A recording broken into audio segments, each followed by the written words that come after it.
여러분은 블루오션이라는 용어를 많이 들어보셨을 것입니다. 오늘날 기업들이 경영 전략으로 삼는 것이 바로 블루오션 전략입니다. 블루오션과 대조되는 용어가 하나 있죠. 그것은 레드오션입니다.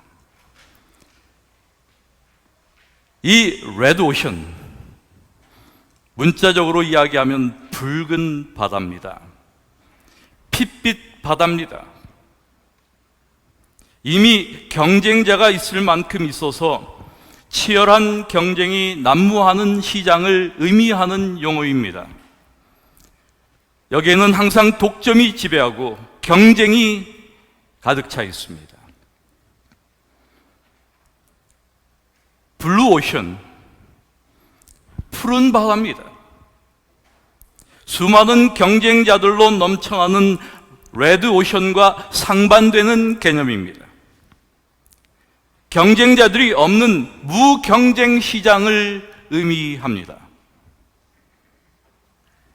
그렇다면 그리스도 교회는 어떤 오션을 지향할까? 블루오션인가? 레드오션인가? 그리스도인의 영성이란 무엇인가? 왜 우리는 신앙을 가지고 있는가? 신앙이 내게 주는 유익과 축복은 무엇일까? 예수를 잘 믿는다는 것은 무엇일까? 우리는 어떻게 살고 있는가? 이런 질문들은 이 시대를 살아가는 그리스도인으로서 스스로 대답해 보아야 할 신앙의 본질적 질문입니다. 여러분, 그리스도의 성육신을 잠시 생각해 보기 원합니다. 인간으로 이 땅에 오신 그리스도의 성육신의 의미는 무엇일까? 왜 예수님께서 사람으로 오셨는가? 예수님께서는 이렇게 그 이유를 말씀하셨습니다. 내가 온 것은 양으로 생명을 얻게 하고 더 풍성히 얻게 하려는 것이다. 요한복음 10장 10절의 말씀입니다. 풍성한 생명을 양인 우리에게 주시기 위하여 오셨다는 것입니다. 그런데 오늘날 그리스도인들은 이 풍성한 삶에 대하여 전혀 다른 기대를 가지고 있는 것 같습니다. 수많은 복음주의자들은 예수님께서 주시는 풍성한 삶을 물질적 축복, 번영, 건강의 축복 같은 현세에서의 풍요로운 삶으로 바꿨습니다. 이것은 천박한 현대 물질주의적 사고에서 비롯된 성경 해석과 번영 신학의 결과입니다. 결국 이 시대의 기독교는 복받는 종교가 된 것입니다. 이러한 기복신앙은 풍성한 삶을 풍요로운 삶으로 이해합니다. 그리고 이 같은 기독교적 삶에 대한 이해는 신자들로 하여금 표층적 신앙인 종교적인 삶으로 인도합니다. 종교는 복받는 수단으로 전락한 것입니다.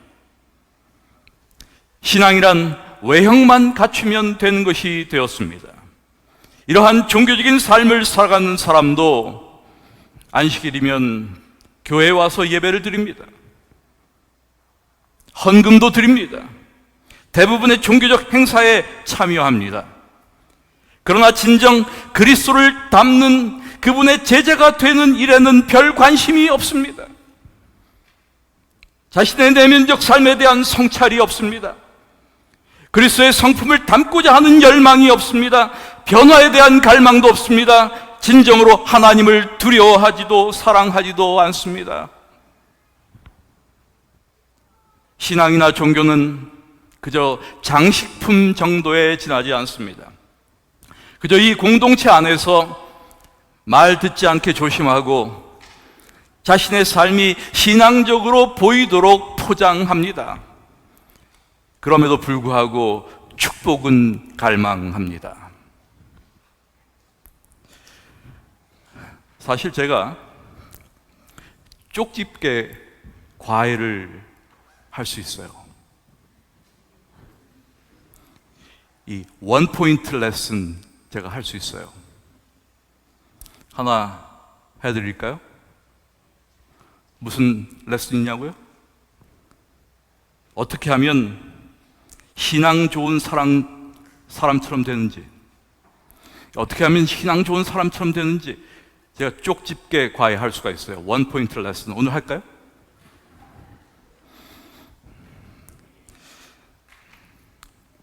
그냥 3개월만 새벽 기도에 나오세요.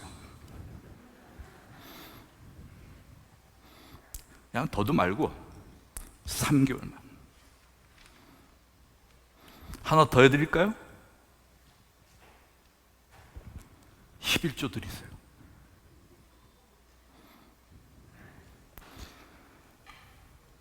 여러분, 신앙 좋은 사람처럼 되는 것, 그거 어렵지 않습니다. 강아지 똥의 작가 고 권정생 선생의 빌뱅이 언덕이라고 하는 산문집에 이러한 글이 나오는데 정말 많은 것을 생각하게 했습니다. 나는 예수를 믿는 사람이다. 그러나 예수를 사랑하지는 못했다. 내가 필요할 때면 불렀다가 필요 없으면 잊어버린다. 그를 믿으면 병을 고칠 수 있기 때문에, 그를 믿으면 멸망하지 않고 영생을 얻기 때문에 필요했지 사랑한 것은 아니었다. 이거 읽다가 그런 생각이 들었어요. 생각해 보니까 꼭 저 같아요. 저도 그랬어요. 자주 예수를 잊어버렸습니다. 그분을 깊이 사랑하지 못했습니다. 이 시대의 기독교인들의 표층적이며 종교적인 삶에 대한 통찰을 보여주는 그런 글이 아닐 수 없습니다. 사랑하는 여러분, 우리는 어떤 신앙을 가지고 있습니까? 예수를 믿기는 하지만 그를 사랑하지는 않는 신자는 아닙니까? 그가 필요해서 믿기는 하지만 사랑하지는 않는다면 우리의 신앙은 표층적이며 종교적인 삶에 지나지 않습니다. 이것은 영적인 삶이 아닙니다. 물론 이와 같은 종교가 전적으로 하나님 없는 삶이라는 이야기는 아닙니다. 그러나 이러한 종교 생활에 계신 하나님은 대체로 하나의 배경에 지나지 않습니다.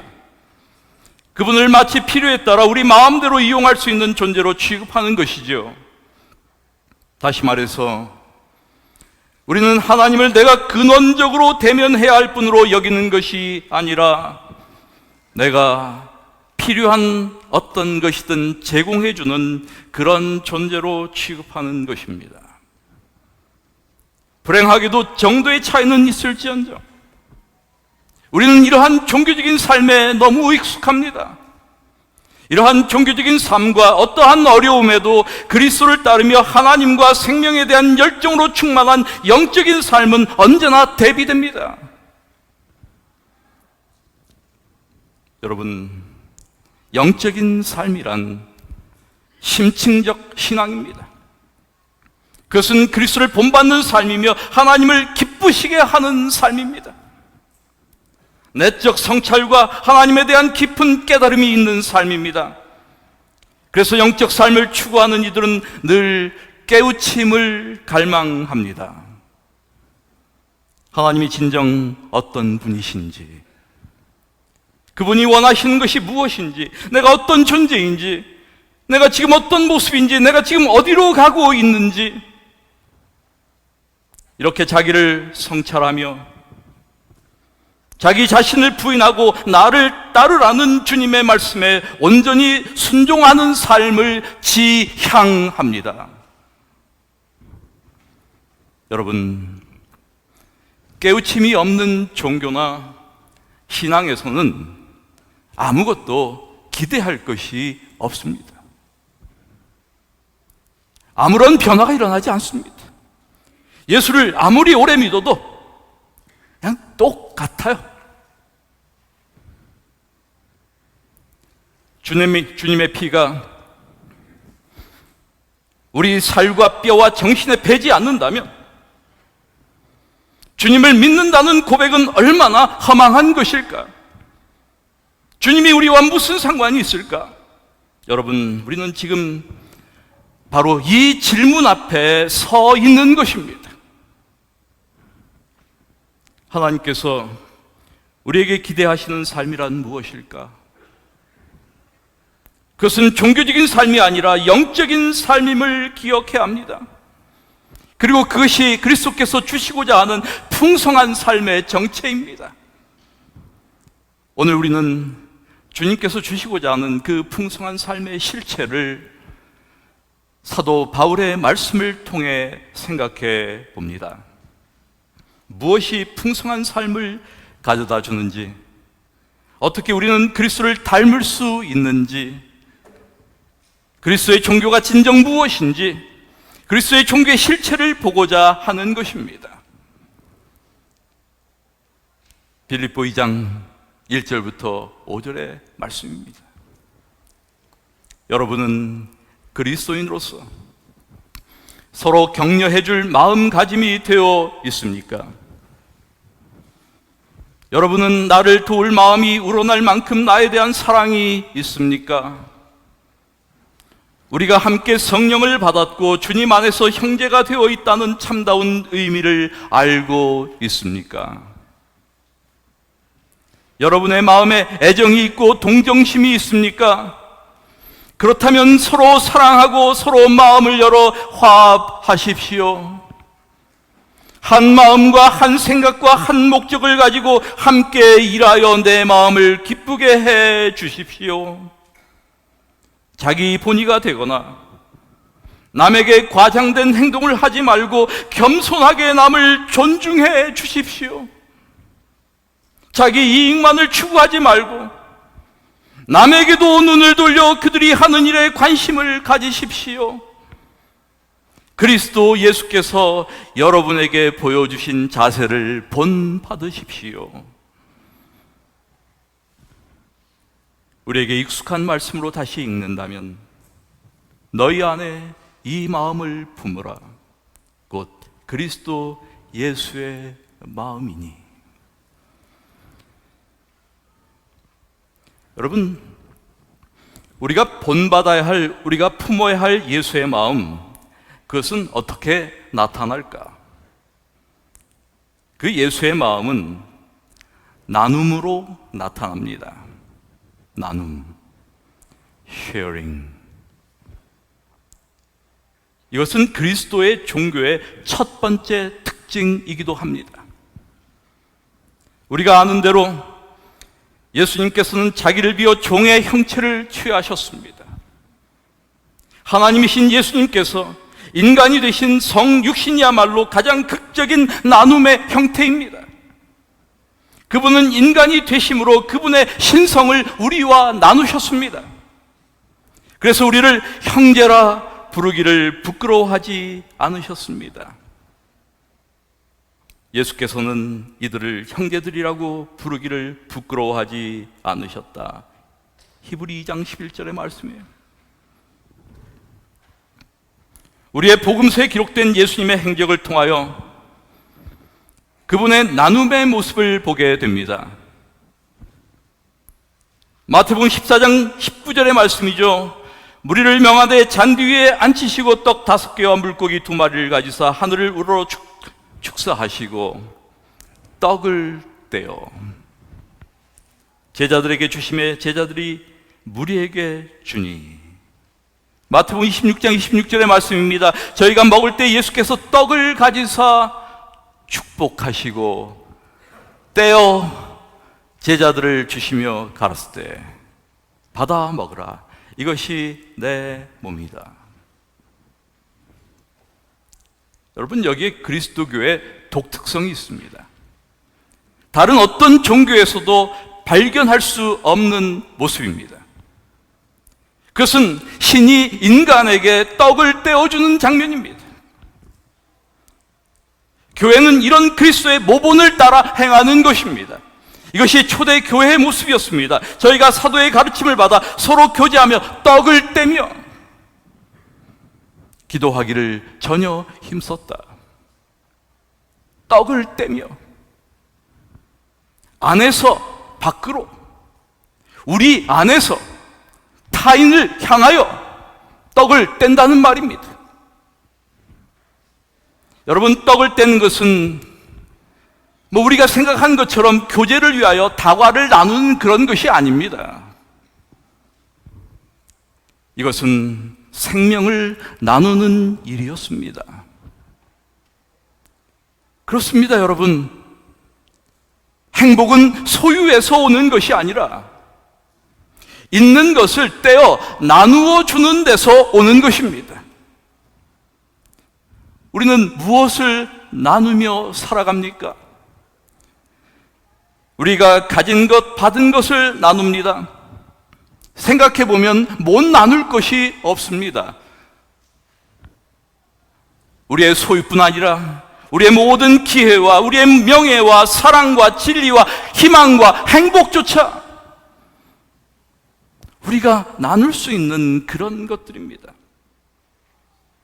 여러분, 하나님의 블루오션 왕국, 그것은 나눔에 있습니다. 그런데 이 나눔의 정신과 정반대의 정신이 있어요. 그것은 다름 아니라 독점입니다. 경쟁입니다. 지배입니다. 레드오션의 모습이죠.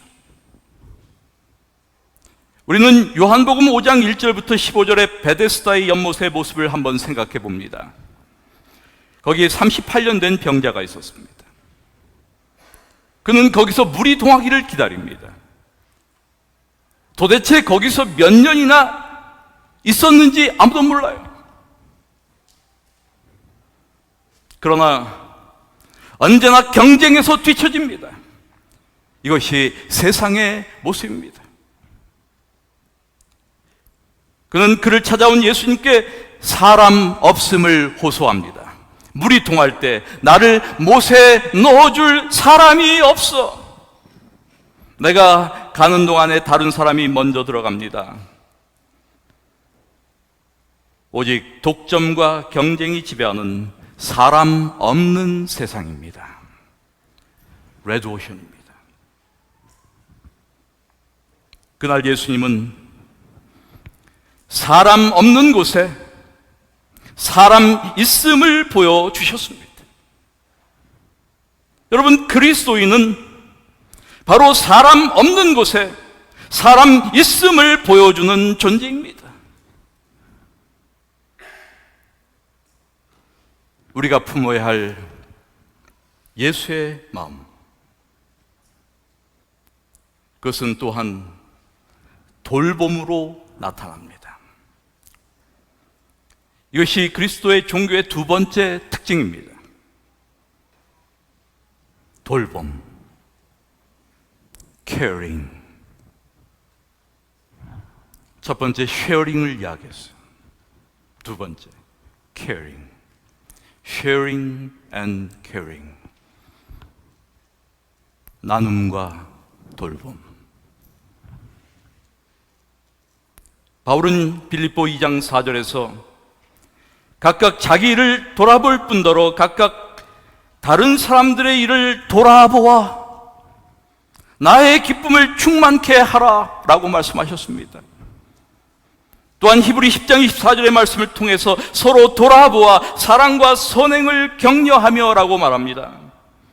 돌아보아, 돌봄이죠. 다른 그리스도인들의 삶 속에서 필요로 하는 것을 들여다보는 것. 여러분, 돌봄과 반대되는 개념은 다름 아니라 무관심과 냉담입니다. 돌봄은 동료 인간을 향하여 눈을 돌리는 것입니다. 그리고 돌봄은 모호하지 않습니다. 진정한 돌봄은 무관심과는 이런 의미에서 거리가 멉니다. 그것은 냉담과는 반대입니다. 그것은 사랑과 선행을 통하여 이루어진 것입니다. 우리는 사실 일반적으로 돌보는 것을 약자를 향한 강자의 태도, 힘없는 사람을 향한 힘 있는 자의 태도, 가지지 못한 사람에 대한 가진 사람의 태도로 보는 경향이 많아요. 그러나 형제에 대한 사랑에서 이런 교만한 모습을 발견할 수가 없습니다. 참된 사랑, 그것은 상대의 자리, 그 아픔 속으로 들어가는 것입니다. 역시 돌봄의 모범은 예수님이십니다. 예수님은 아들을 잃은 나인성 과부의 슬픔을 함께 하셨기에 그의 아들을 살려주셨습니다. 마르다와 마리아의 슬픔과 함께 하셨기에 나사로를 무덤에서 일으키셨습니다. 돌봄은 이처럼 이웃의 고통과 슬픔에 함께하는 것이며 상대의 처절한 필요에 함께 공감하는 것을 의미합니다. 그리고 돌봄은 큰일에만 해당되는 것이 아닙니다. 그것이 비록 작은 일일지라도 돌봄은 바로 상대에 대한 사심없는 관심과 배려에서 시작됩니다. 여러분, 남을 돕는 것은, 남을 돌보는 것은 결코 손해가 아닙니다. 다른 사람을 돌봄으로써 자신이 돌봄을 받기 때문입니다. 돌봄을 통해 우리는 삶의 가치와 의미를 깨닫고 앞으로 자신이 어떤 삶을 살아야 하는가를 의식하게 되는 것이죠. 그러므로 돌봄을 통해 서로 함께 성장하고 발전하는 것입니다. 그래서 아브람, 요수아, 헷셀은 사람은 누군가의 동료가 되고 남들을 보살핌으로 성숙해진다 라고 말했습니다. 밀턴 메이어홉 역시 다른 사람을 돌보는 것은 그를 성장하게 하고 자기를 실현하도록 돕는 것이다 라고 말합니다. 그렇습니다, 여러분. 이것은 마치 우정이 상호 신뢰와 질 높은 관계의 변화를 통해 이루어지는 것처럼 사람의 관계를 발전시킵니다. 나아가 돌봄은 하나님의 일에 동참하는 것입니다. 실천하는 영성이라고 하는 책을 쓴 헨리 나우엔, 이 사람은 한때 예일대, 하버드대 교수였습니다. 그런데 그가 모두가 귀하게 여기는 대학 교수직을 버리고 데이브레이크라고 하는 공동체에서 장애인들을 위하여 봉사하는 삶을 살았습니다. 그는 거기서 생애 마지막 10년 동안 아담이라고 하는 지체 장애자를 돌보았습니다.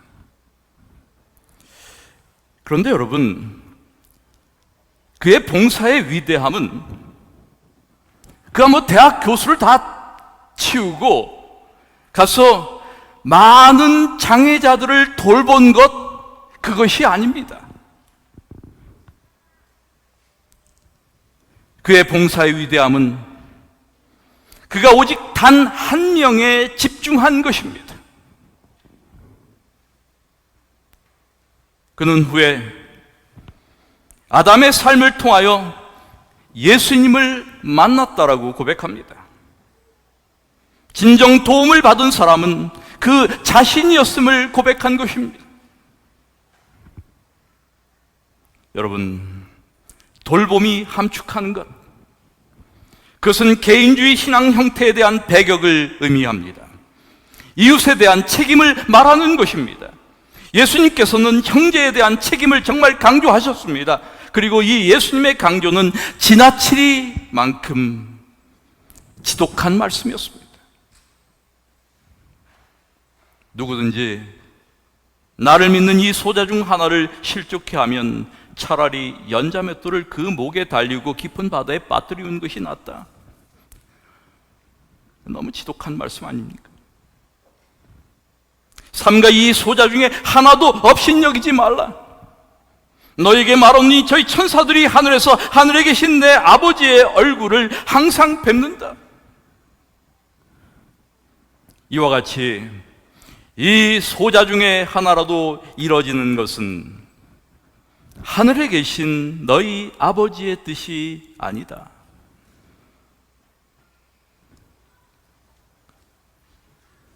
사랑하는 여러분, 교회는 이러한 돌봄이 이루어지는 장소가 되어야 합니다. 사랑과 선행이 격려되는 장소가 되어야 합니다. 하나님의 블루오션 왕국입니다. 사도 바울은 레드오션 교회의 모습을 이렇게 묘사합니다. 내가 두려워하는 것은 내가 가서 여러분을 만나볼 때 여러분이 혹시나 내 기대에 미치지 못할까 하는 것입니다.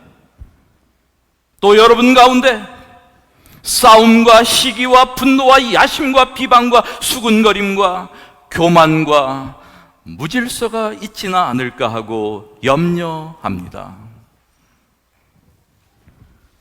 이런 것들이 교회의 부흥을 가로막는 것들입니다. 여러분, 마지막 날 인간은 누구나 주님 앞에 설 것입니다. 그런데 우리가 그 주님 앞에 섰을 때 그분이 우리에게 던질 질문이 무엇일까를 생각해 봅니다. 우리가 주님 앞에 섰을 때 주님은 내게 어떤 질문을 던지실까? 여러분은 어떤 질문을 기대하십니까? 그래, 천국 오기 전에 뭘 했나? 예, 저 교수했습니다. 그래, 연구 업적이 몇 프로나?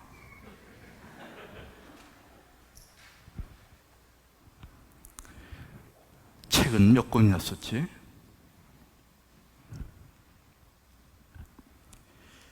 프로젝트는 많이 했나?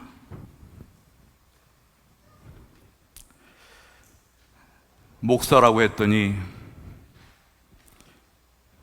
교회를 얼마나 성장시켰지? 침례는 몇 명이나 줬나? 사업을 했다고 하니까 돈은 많이 벌었나? 안식일과 11조 잘 드렸어? 여러분, 이런 거 물으실까요? 주님은 이런 질문 안 하실 겁니다. 그러나 이런 질문을 하신다면 아주 자신 있게 대답할 수 있는 사람들도 많이 있을 것 같아요. 할 말이 많이 있어요. 제가 이렇게 했습니다, 주님. 그러나 아무도 이런 질문을 받지 않을 것입니다. 우리가 정작 마주할 질문, 그것은 아마 평소 답변 준비가 극히 소홀했던 부분이 될 것입니다. 그리고 우리가 예상할 수 있는 그 질문은 바로 내 형제 중 지극히 작은 자에게 한 일이 무엇이냐? 라는 물음이 될 것 같습니다. 여러분, 이 질문은 이 땅에 나그네가 있고 굶주리고 헐벗고 병든 사람이 있고 감옥에 갇힌 사람이나 망명자나 노예처럼 산 사람들이 있고 신체적으로나 정신적으로 장애를 겪고 있는 사람들이 있고 일자리가 없거나 집이 없거나 땅 한 평 없는 사람들이 있는 한 심판의 보좌에서 결코 떠나지 않을 질문입니다. 그런데 우리는 그 질문에 두 귀를 막고 있어요. 예수님은 내 형제 중 지극히 작은 자에게 한 일이 곧 나에게 한 일이라고 말씀하셨는데, 이것은 그리스도를 따르는 우리가 이 세상에서 어떤 삶을 살아야 하는가를 보여주는 말씀인데, 그리고 그것은 낮아짐과 섬김에서부터 비롯되는 것인데, 왜 우리는 이런 예수님의 질문에 대하여 별로 중요하게 생각하지 않고 살아갈까?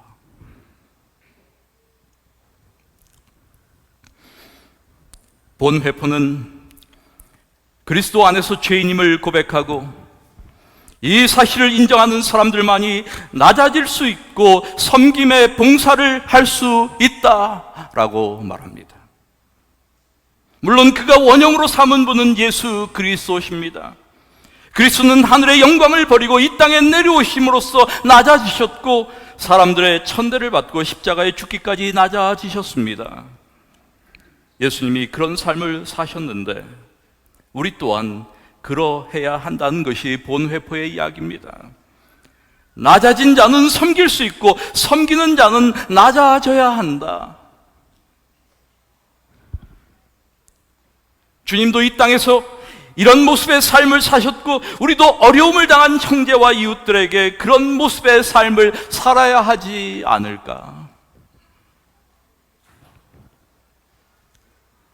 그리스도가 우리의 모본이 되시기 때문에 그리스도처럼 죄 없는 완전한 삶을 살아야 한다고 죄 없는 완전을 부르짖는 사람들의 어리석음이 바로 여기에 있습니다. 그리스도가 우리의 모본이라고 하는 말의 의미가 무엇입니까? 그것은 하나님의 자비하심을 본받는 것입니다. 돌봄을 실천하고 나눔을 실천하는 것입니다. 그것은 신학적인 문제가 아닙니다, 여러분. 그 작은 자들을 귀하게 섬기는 것이 예수를 섬기는 것이기 때문입니다. 사랑하는 여러분, 이제 주님의 관심으로 돌아가야 할 때입니다. 주님의 관심은 도덕적으로 우리가 흠이 있느냐, 죄가 있느냐, 이런 문제가 아닙니다. 죄의 문제는 이미 주님께서 다 용서하신 것들입니다. 주님의 관심은 우리가 지극히 작은 자들, 외면해도 되는 자들을 돌아보았느냐라고 하는 것입니다.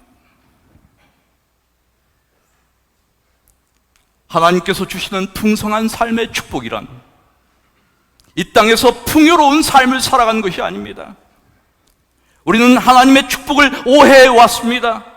재물, 번영, 성공, 건강, 직위와 명예, 자식의 출세 등을 하나님의 축복이라고 생각하며 살았습니다. 그러나 이것이 축복이 아닙니다.